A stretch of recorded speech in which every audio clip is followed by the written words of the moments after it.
Curran. I'm Managing Director and Principal Consultant at Blue Planet Consulting. I've spent about the last 20 years in the sustainability and ESG space, slightly longer actually, mainly focused on large strategic sustainability projects, working across sector, mainly focused on things like developing policy, plans, targets, and helping businesses to embed best practice, developing measurement and reporting of performance, and then providing guidance and on regulatory and technical matters.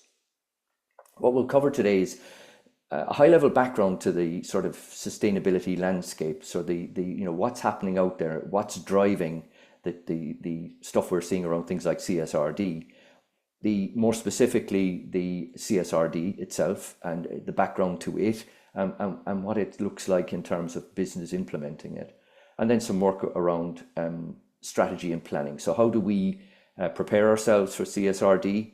What's the ultimate aims of CSRD? And then how do we go about putting that in place?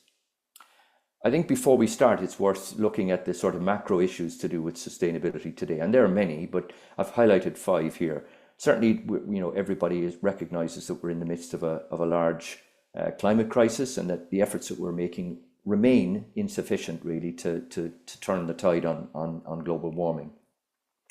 We're also seeing, as a consequence of climate change, but also as a consequence of human activity creating pollution and disturbing ecosystems, that we're seeing impacts on biodiversity and ecosystems. We're also seeing massive societal changes. Post-COVID in particular, people in general have become much more suspicious of the way that business operates and expect more of business, and are becoming more demanding of how business performs. At the same time, we've got this massive gap in political leadership on a global level. Very few global leaders are really getting behind sustainability in the way that they need to, and therefore it's often left to business leaders to actually make the change happen. And then against that, we're seeing a massive increase in particularly within the EU, but in other regions of the world as well. We're starting to see a huge increase in the amount of environmental legislation that's hitting us. And there's, everybody is kind of focused on the CSRD at the moment, but there will be more to come, and I'll talk to those as we go through. I think before we start, it's also worth talking about climate change and some of the stark climate facts. Climate change is not the only sustainability issue out there, but it is one that has direct impacts on our climate, which impacts growing of crops. It impacts people's lives, and it impacts business to a large extent indirectly. So it's worth looking at the way that climate change does that. I think if you look at the graph on the left, the white line is actually the rise in average global temperatures over the last 130 years. I should say that this is the global average temperature. This is not the temperature today or the temperature tomorrow or the temperature that you had in June or July, or the hot day or the cold day. This is the global average temperature taken from about 100,000 data sensing points throughout the world, added together and averaged. And you can see that when you take all those averages, there's a steady rise in global average temperature over the last 100 and odd years. And that's following very closely the red line, which is the rise in atmospheric carbon. Atmospheric carbon exists because of human activity, the burning of fossil fuels, agriculture and other activities, industrial activities that change the composition of carbon in the atmosphere. And that's known as the greenhouse effect. And that greenhouse effect is what's driving this global change in temperature. And that global change in temperature is important because it has many impacts. It's risen over 1 degree since 1906. And these impacts are visible in the sense that, 2023 was the hottest year on record in over 174 years. So, and again, we're talking average temperatures. The reason that average temperature is important is because it's an indication of the amount of energy in the atmosphere. So more energy in the atmosphere leads to higher intensity storms and more rainfall in particular, but also drives changing weather patterns, which can lead to things like climate change. So the period of our 2023 was the hottest year in 174 years. And every one of the last 10 years since 2014 to 2023 has broken the record. So 2014 was the hottest year on record, as was 15, 16 and on and up to 2023. Scientists believe that the 30-year period between 1983 and 2012 was the warmest period in 1400 years. How do they know this? Things like ice cores, tree rings, and other research that shows that. The impact of this is things like a loss of sea ice. So sea ice is declining at about 13% per decade. That's important for several reasons. One, that the loss of the ice surface, which is very reflective and reflects a lot of solar energy back into the atmosphere or back into space, that reflectivity is lost, and therefore it causes additional warming of the surface. It also impacts habitats for wildlife in polar regions. We're also seeing loss of ice on land, and that's resulting in sea level rise. Floating ice doesn't create sea level change, but land-based ice does. So the loss of land-based ice, apart from the fact that we're also losing reflectivity, is also contributing to sea level rise. And we're seeing about 3 millimeters per annum. That's not particularly large, but if that's 30 centimeters in a century. But if you live in a low-lying country like the Maldives, or even in parts of Ireland which are low-lying like Cork, then you become more vulnerable when you have sea level rise, and added to that, higher intensity storms backed up with more rainfall and higher winds. We're also seeing changes in, as I said, the amount of storms that we're seeing, and it's not so much the frequency, but it's also the intensity of those storms, higher winds and greater rainfall. And conversely, we're also seeing areas of higher temperature because weather patterns are also changing. So from a species perspective, this is causing species to move. Animals and other insects and the like are on the move. If they don't move, they have to adapt to where they live, and if they can't adapt, they're going extinct. And we're actually seeing extinction rates of between 150 to 200 per day. That's per day, not per year or per lifetime. 150 to 200 species per day. Now, species is everything from microbes, right up to animals and plants, but it is a major impact. The other perverse fact is that animals and pests, particularly crop pests like locusts, mosquitoes, which are human pests, and other flies, ticks and the like, they're actually thriving because their area of operation is able to expand as the global average temperature rises and we get certain warmer areas of the planet. These are able to migrate. So we're starting to see a spread in terms of pests. So in summary, what we're seeing is global average precipitation increasing, which is leading to flooding, but also we're seeing, because of shifting weather patterns, we're seeing wildfires, which is leading to water droughts, leading to wildfires, which is causing water scarcity. This is resulting in crop failures, which is creating increased risk of famine and disease, particularly in developing countries. We're also seeing that climate change is having an impact on humans in terms of forcing displacement of populations. And this is leading to migration, and some of the issues to do with migration that we see in Europe are the result of climate change. Not all of them, but certainly some of them are influenced.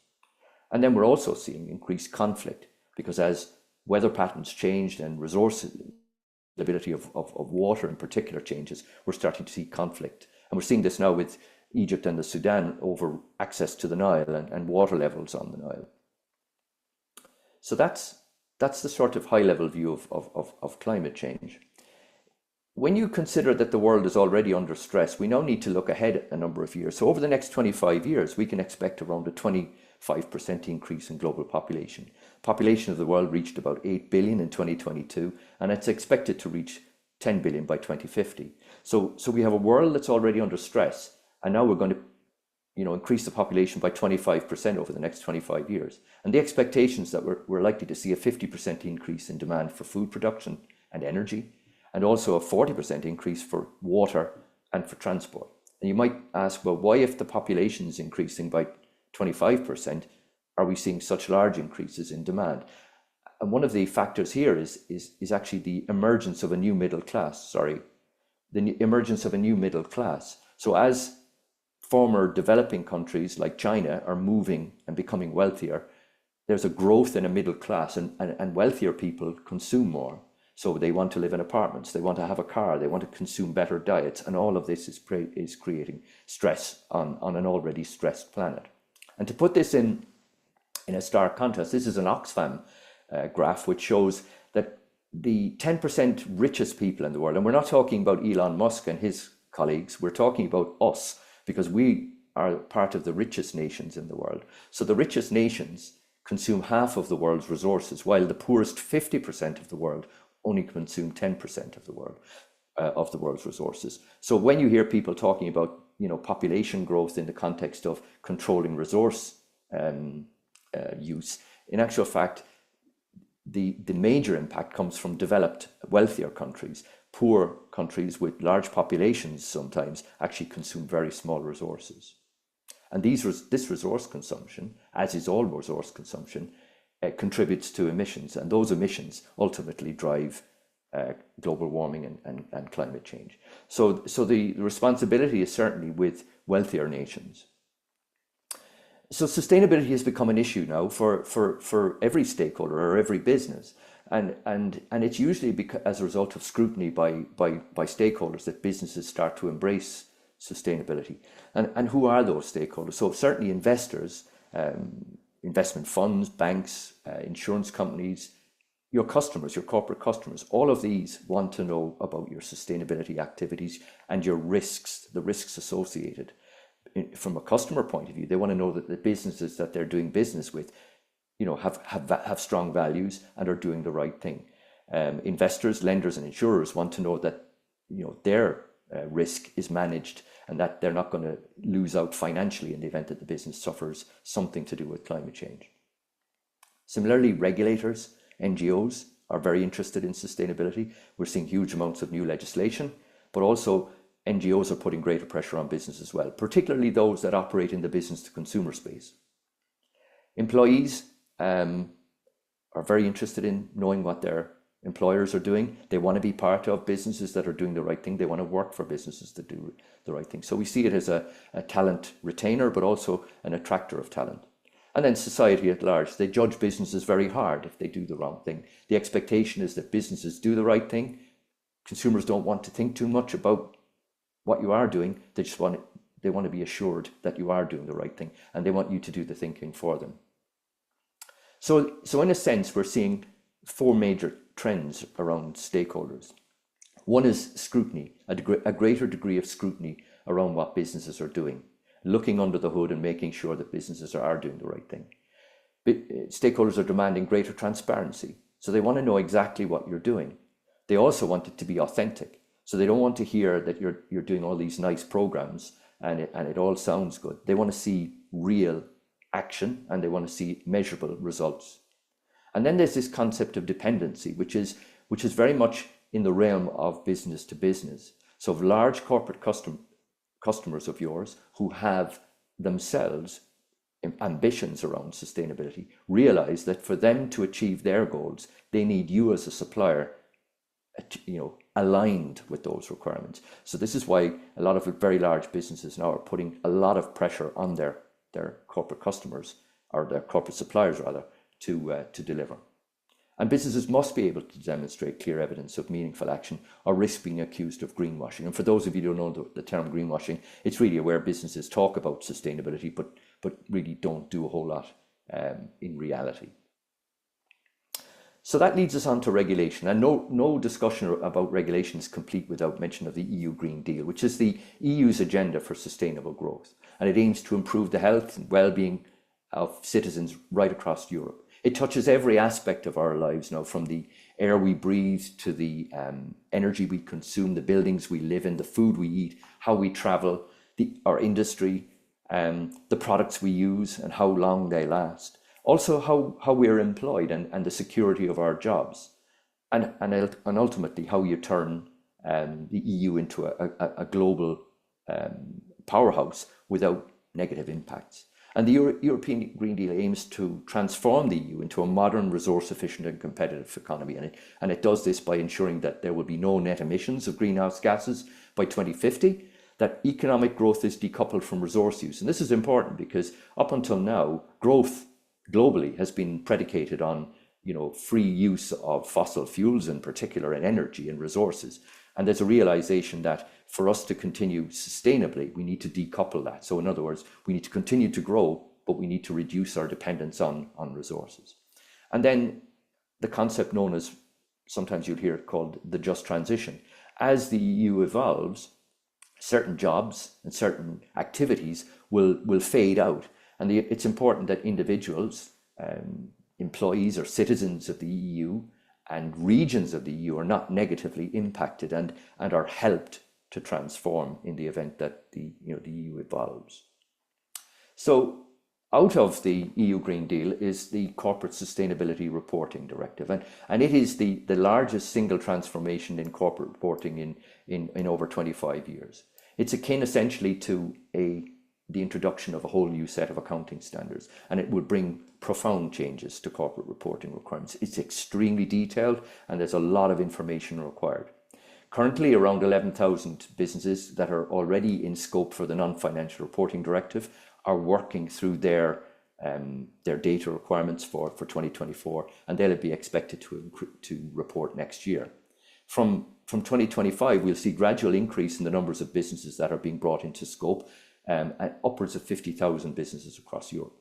The threshold for inclusion from next year is if you've got two of the following criteria. So if you have employees of greater than 250, assets of greater than 25 million euro, or turnover of greater than 50 million euro, two of those three and you're in scope. The key objectives of the CSRD are to enhance transparency, so that goes back to that fundamental requirement that stakeholders have, to improve accountability. So in other words, by making it a regulatory imperative, it will mean that businesses will be accountable for the activities and actions they take around sustainability. So that will drive greater accountability and therefore greater action. It will also facilitate comparability. So it means that businesses that are maybe not as honest about what they're doing will be exposed. So if two businesses are very similar, but one is doing the right thing and the other isn't, well, then it'll become pretty obvious through the reporting system of which business is better. And the idea here is to divert cash flows or to divert investment towards more sustainable business. And of course, the first three there are designed to eradicate greenwashing. And the aim ultimately is to create long-term value within the EU and of course support the UN Sustainable Development Goals. The timelines, as we discussed already, so 2024 is the first reporting period for NFRD companies, with a actual report due in 2025. The vast bulk of other in scope companies will start in 2025 with a report due in early 2026. From 2026, it will be SMEs, and then there's a 2-year gap for non-EU companies with significant EU subsidiaries. The CSRD is underpinned by what's known as the European Sustainability Reporting Standards. They are, as you see on screen here, they cover cross-cutting standards, which are really how the rules of engagement about how you go about setting up your report. The topical standards cover environmental, social, and governance, and as you can see, there are 10 specifics that you need to focus on. And beneath each of those, there are a whole series of subtopics that form part of your reporting requirements. And these are made up of what they call data points, and there are 1,100 approximately. Not all of those will be relevant. They'll depend on materiality, but essentially businesses will need to go systematically through a process to identify material topics and then to provide disclosures on the basis of those. What companies are expected to demonstrate essentially is that they have good governance, that the governance processes, controls and procedures that they use to monitor, manage and impacts, risks and opportunities are sufficient. They also need to be able to demonstrate how the company's business model interacts with its material impacts, risks and opportunities, and including how the business addresses these factors. It also looks at impacts, risks and opportunities. So the processes by which the business identifies impacts, risks and opportunities and assesses their materiality, and how it manages material sustainability matters through policies and actions. And finally, you've got to be able to demonstrate that you've got metrics and targets. So in other words, how your performance, including its targets are monitored and progressed towards meeting them. So there's quite a lot of rigor here within this. And it's worth saying at this point that for CSRD, the end game here is not necessarily about the report itself. It's about the behavioral changes that it will drive. So ultimately, what does the EU want? It doesn't necessarily want that you can issue a report about your performance. They want that you have the structures and the strategies in place to be able to deliver that performance. I won't labor this, but one of the concepts within CSRD is the concept known as double materiality. Traditionally, we looked at what was called impact materiality, which was the impacts, positive and negative, that a business would have on the world around it. Now we've also got to consider financial materiality. So these are risks and opportunities that are dependent upon outward influences. So climate change has a potential outward impact for business. So businesses, through their emissions, create climate change impacts, but they also are vulnerable to climate change potentially. And that's expressed in the form of financial materiality, both risks and opportunities. So there's a requirement as part of the double materiality to look outward, but also inward in terms of climate risk. And of course, all of the other risks, not just climate, E, S, and G. The way you identify material topics is, one, you need to understand your organizational context. You need to identify actual and potential impacts, inward and outward, and then you need to assess their significance. So you're not going to be able to, and you wouldn't wish to, start focusing on every single potential risk. So you'll need to identify those which are material, both in terms of scale and scope.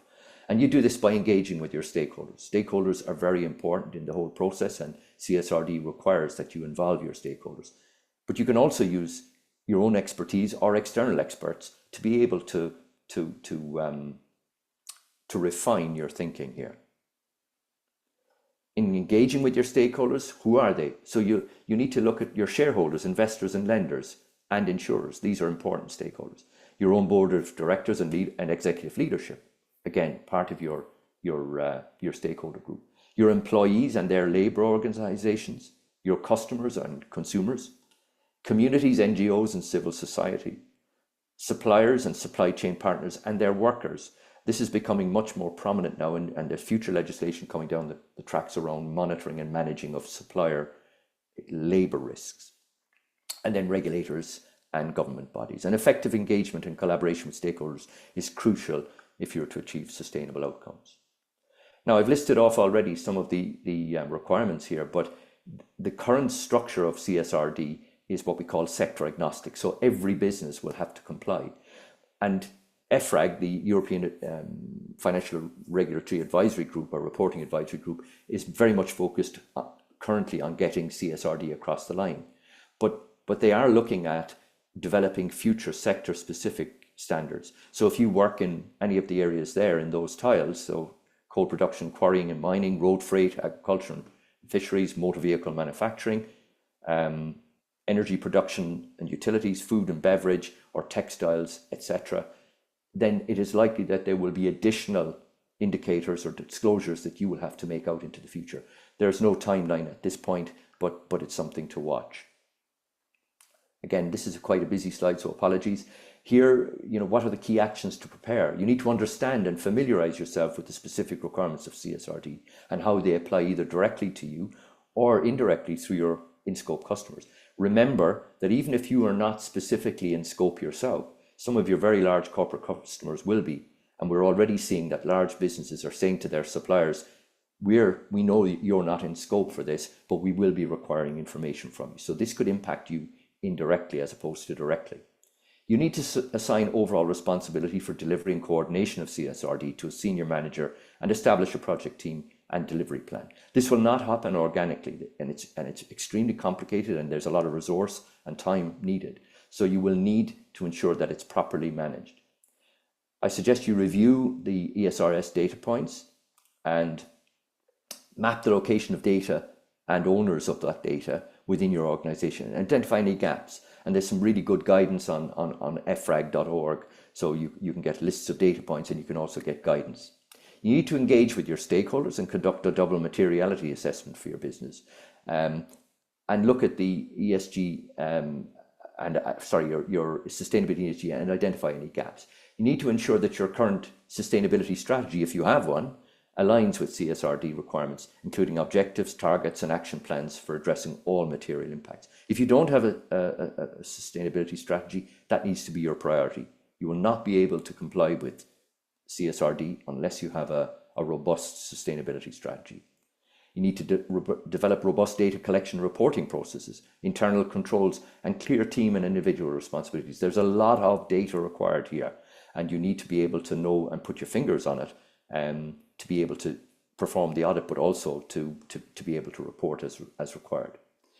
You need to provide training and upskilling to employees to raise awareness and equip them with the knowledge and skills to support what is essentially a sustainability transformation.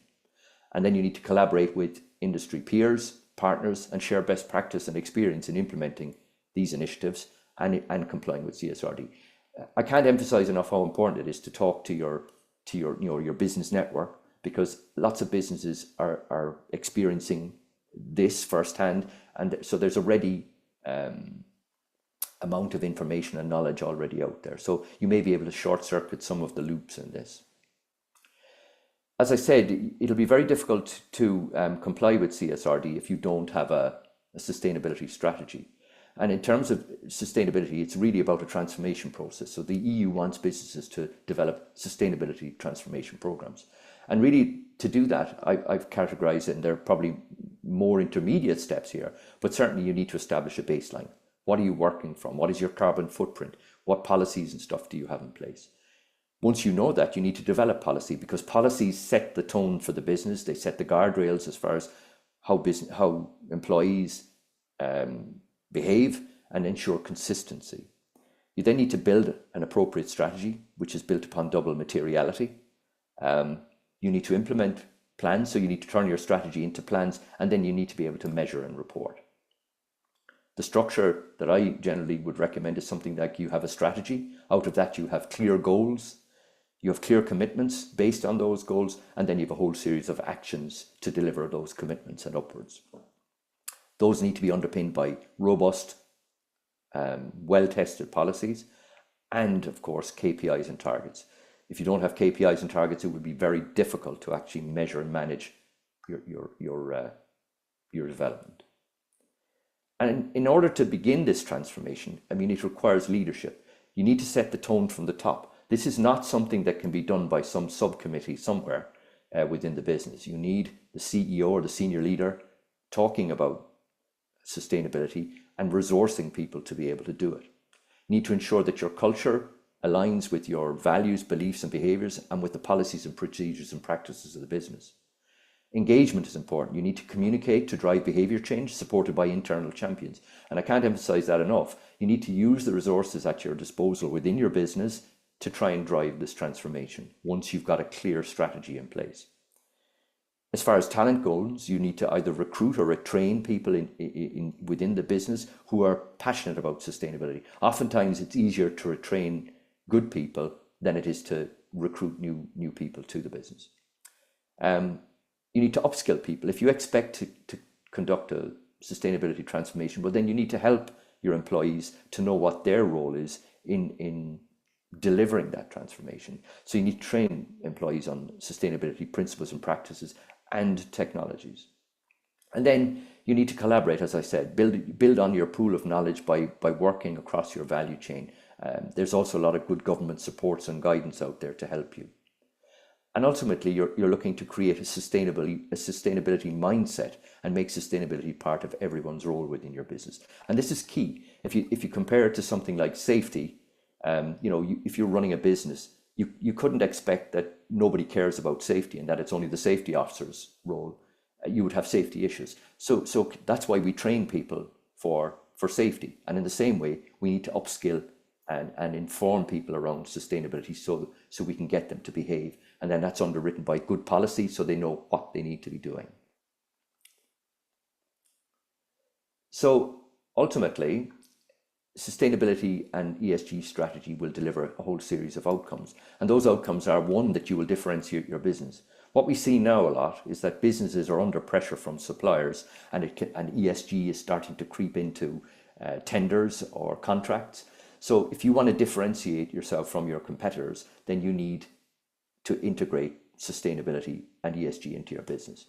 It's also a demonstrator of leadership. It will assist you with compliance. It will enhance and an equal measure destroy your reputation if you get it wrong, but it's certainly an enhancer of business reputation. It's what your stakeholders expect. We know it drives innovation. Once you start to dig into your business, embed sustainability principles, and start to look at the way you operate your business, you start to see opportunities, and those opportunities will help you to innovate. As I said, it's important from the point of view of employee engagement, but equally in terms of talent, attracting and retaining talent. No doubt there's a cost to this.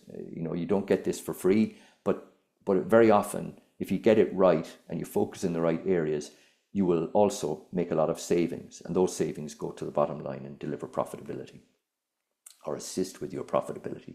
And ultimately, what you end up with is long-term business transformation. This is not a sprint, so you can't just do a pray and spray type effort on this. This is about starting, embedding the right principles, and then evolving it over time. No one is expected, and the CSRD doesn't expect you to achieve perfection in year one, but what it does expect you is to have a plan that looks forward and has an evolutionary process that your business develops and improves over time.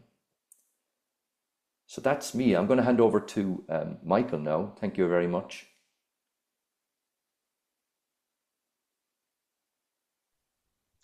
Thank you. Thank you, John.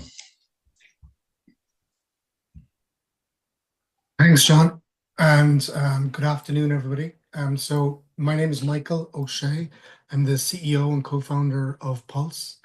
And as Andy said at the outset, we're going to have a series of webinars monthly to have experts like John give us the kind of detailed information that we just got from John in a very short space of time, and we covered a lot of ground. But just to tell you a little bit about Pulse and what we are.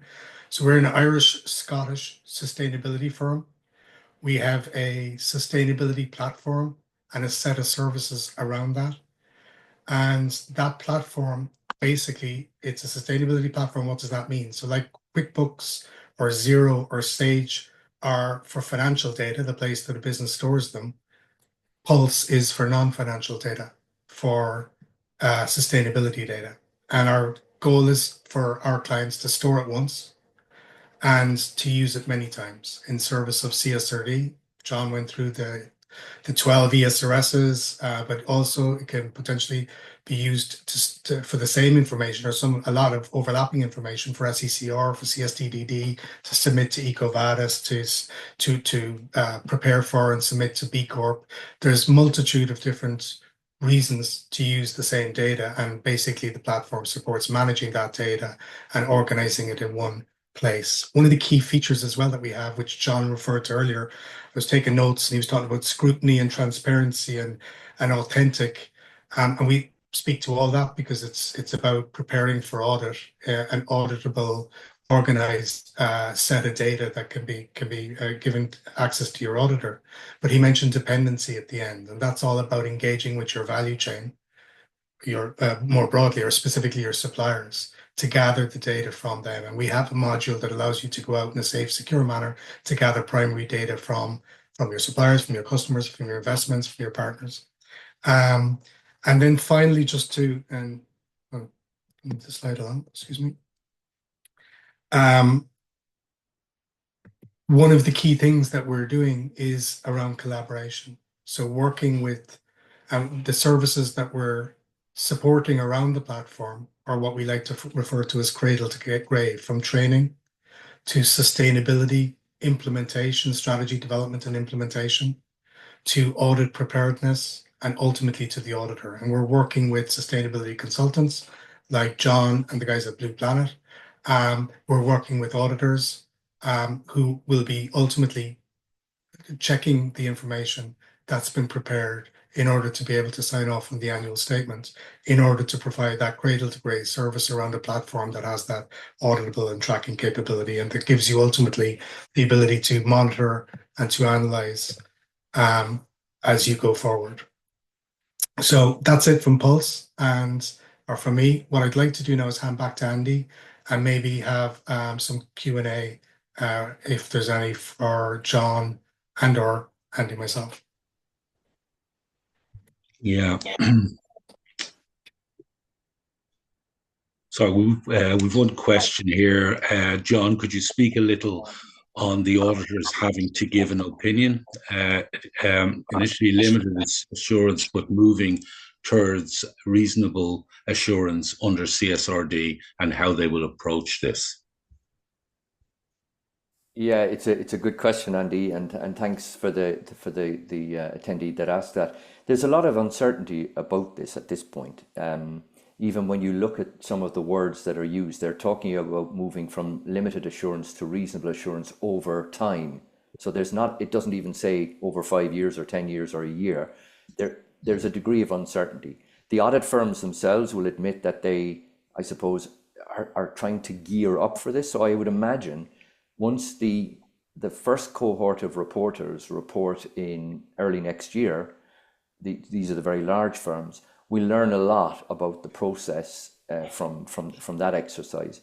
But right here and now, it's difficult for anyone who's involved in this to be able to say definitively what the auditing process will look like, the degree of scrutiny that there will be, beyond maybe selective data points being analysed and then some commentary about those. But it is an area that's like lots of the aspects of CSRD. There's a degree of uncertainty about it at this point. It's a sort of a movable feast, I suppose.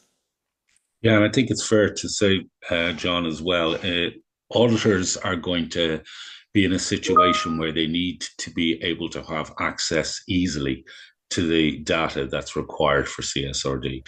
I think one of the challenges will be for auditors not wanting to run around a company looking to grab emissions numbers, grabbing HR details around diversity of boards and employees and so on. And I think one of the things that what Michael was saying there is to have the data in one place is going to make, in my opinion, a monumental difference for auditors. Yeah, absolutely. I mean, many people, I'm sure, on this call are familiar with financial audits, and it involves your auditing company sitting in an office somewhere in your business for a number of days, and there's a trail of people in and out with information. So they're not going to certainly want to go running all over the business looking for this stuff, but they will expect that the data can be presented to them. I imagine, or I envisage, and from speaking with some auditing firms, I envisage that they will have a list of data points overall. So they'll do an overall kind of a scan of the report, but then they'll pick specific data points and look to do a deeper dive on those. Yeah, I think sample checking will be. I always Yeah. look back, as I've been an auditor in the past, I always look back and thinking that the book of records that you really start with, even though you are auditing the accounts, is the bank statements. The bank statements are the first thing you believe to be true and fair. This is what actually happened. These are the sales figures that have come into the bank. Okay, add those on, plus what's outstanding to be paid. That's the sales for the period. Uh, it's going to be difficult to have. You don't have a set of bank statements. I think with the Pulse platform, you have, whilst the question does ask, how does the auditor ensure that the information is correct? At least with the details on a platform, you have a starting point. You have a place where you can go, this is all the details. Now we're going to have to do spot checking. We're going to have to do deep dives, as you said, John, correctly. Thanks for that, John. I hope that answers your question. We have a couple more questions coming in. One of them is, are there any grants available? I don't know if John or Michael want to speak to that. I can probably talk to that a little bit, but for companies in Ireland, and maybe I'm only talking in the Irish context, there are grants and quite substantial grants available for clients of Enterprise Ireland and or for clients of the local enterprise office, the LEOs, they're called local enterprise offices around the country. So yeah, there's substantial grants available, and if somebody wants to drop me a line afterwards, I can provide more information on the specifics there. I think the grants, as my understanding as well, Michael, are substantial for people to start the journey. They give companies, from what I've seen with Enterprise Ireland grants, they give a company a chance to get on the journey. And as John said earlier on, what's required? now is a demonstrative proposition that you've put together to show you're on the journey, and a lot of that is covered by Enterprise Ireland grants, which people can apply for. Yeah, and actually, Enterprise Ireland have only in the last week published a whole new set of grants. So I suggest that if you're an Enterprise Ireland customer, that you have a look on their website or talk to your account manager and see what opportunities there might be to avail of those grants. And it would be remiss of me not to say that for those who are looking to start their ESG journey, we have what we call the Pulse Discovery product, which is a stepping stone or a starting point, and which is covered by one of those grants. So very happy to talk to anybody who's interested in looking at that. Thanks, guys. Next question here is, how long does it typically take for the entire process? I think I know myself, that's a bit of how long's a piece of string, but yeah, I mean, it depends on so many movable factors, I suppose. The scale of the business, the complexity of the business. I'm almost tired of hearing myself use the sort of leaving cert analogy, but it's a bit like, if you're intending to sit the leaving cert, well, one, the objective is here is not necessarily to pass the exam, even though that's important, but it's the education that you gain along the way. And similarly, with what CSRD is forcing businesses to do is not necessarily just to perform a tick box exercise and pass the annual audit, but to actually embed a sustainability strategy. The scale and scope of that sustainability strategy and the complexity of that strategy will depend on the size and complexity of the business. But you need to see it as an evolutionary process. You need to make a start on it, and then it's you could have your business, you could have a strategy for an SME, let's say, or a medium-sized business. You could have a strategy in place within about 6 to 8 months. But at that point, you're still only at the starting point. You've developed your strategy, you've built the foundations. You're now moving forward from there. So if you don't have a strategy already, it's going to be vitally important that you start to look at, well, how are you going to develop and embed a strategy? But the process, and there's so many variables here, I'm almost afraid to give you a definitive time, but best case scenario, 6 to 9 months, I would say. Okay. I'm going to move on to a couple more questions. One gentleman here said, excellent, and thanks again for your presentation. You're very welcome. Just a brief suggestion. I believe education and corporate partnership is missing a beat, and perhaps engage in delivery programs. Universities should include in all degree programs the understanding and information relating to EU directives, ESG, and reporting ESG measurements. All ensure the next generation, so it means all to ensure the next generation move through education in this space. Would you agree? Absolutely, yeah. From my perspective, I advise 1 or 2 universities in Ireland, and what's happening now is that there are, apart from short-term courses on sustainability is being embedded in engineering courses, in legal courses, in you name it now. There are sustainability modules either already in place or being developed. So you will see this transformation over the next number of years. And in fairness to the universities, they've been very good in approaching business to understand what business needs are so that they can tailor their offering to best suit business needs, rather than just creating academic or general type courses. So I think your comments are extremely valid, and I do believe you'll start to see that over the next while as more universities start to publish courses. Yeah, I think also when we talked about auditors and so on, it takes 4 years of hard study to become an accountant, and then another probably 5 or 6 to become good at it in practice. And without college really focusing modules and so on this area, you are absolutely correct, they are missing a beat. One more question, if we have time, is recently we have seen net redemptions from ESG type funds. So money's leaving these funds, obviously. Is this potentially an indicator of fatigue setting in from the investor community? Yeah, I've heard a lot of commentary over a while about the sort of the death of ESG, that it's no longer becoming important or whatever. To be honest, there's no doubt that investors and those who operate in the market will move funds from time to time for whatever reasons they have. But certainly, if you look at the way the regulatory landscape is evolving, there's no escape from this. The EU has nailed its colours to the mast as far as sustainability is concerned, and forcing businesses to comply. I think you'll also have seen that a number of very large corporations have dialed back somewhat their ambitions around sustainability. And people have sort of said, well, look, these big businesses are dialing back. So therefore, that's sort of an indication that ESG or sustainability is going out of fashion. My theory on this is that those big businesses overstated their commitments or their ambitions and probably greenwashed a little bit, and are now facing into CSRD, where they will have to show categorically that they're doing what they're saying. So rather than be exposed for greenwashing, they're backing off a little bit in terms of their focus on or their level of ambition, let's say.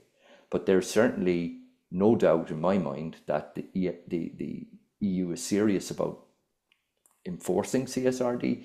And in fact, I know that other areas of the world, Japan, for instance, I was speaking with clients in Japan recently, and they were very well aware of the CSRD and the impacts on business and investments in Europe, and how that will actually happen in other countries. So the expectation is that CSRD will become the gold standard, and that other areas of the world will start to up their game as they see CSRD take hold.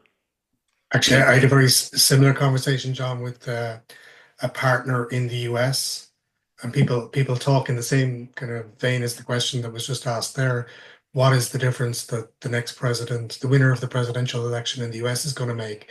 The expectation being that perhaps Trump might be less aggressive in proceeding down the ESG agenda than Harris. But one of the things I found very interesting in meeting with that partner in the US was the number of clients in the US with significant revenues into Europe that are very concerned about the impact of CSRD, not directly, but down the value chain. And that's it's very interesting to, as you say, in Japan and in the US, but throughout the world, CSRD has a reach. There's absolutely no doubt, Michael. I speak to people in lots of different parts of the world. Everybody, it's surprising how much people in other parts of the world know about the EU taxonomy, CSRD, the corporate due diligence directive. We didn't cover that, but that's the next chunk of stuff that's coming down. We've now got the EU deforestation regulations. So there's a whole raft of regulations that will manage how the EU trades. And if you want to trade with the EU, you will be required to comply with those, particularly if you have significant undertakings within the EU, like multinationals and that. So I was with a group yesterday where many of them were multinational employees of multinationals, and they were saying that the shockwaves have gone back to base sort of in the US or wherever the parent company is, and these people are all sitting up taking note of what's happening in the EU. Okay, folks, we have no more questions that we need to answer at this moment in time. Can I thank everybody for coming on and listening to our talk today? And if anybody has any questions or wants us to maybe support them in an initial discovery program, or help them in any way through this journey, or give them a better understanding, please do not hesitate to contact us. We'd be more than happy to do whatever we can to support you. Thanks again, folks. A pleasure to have you here. Goodbye. Okay.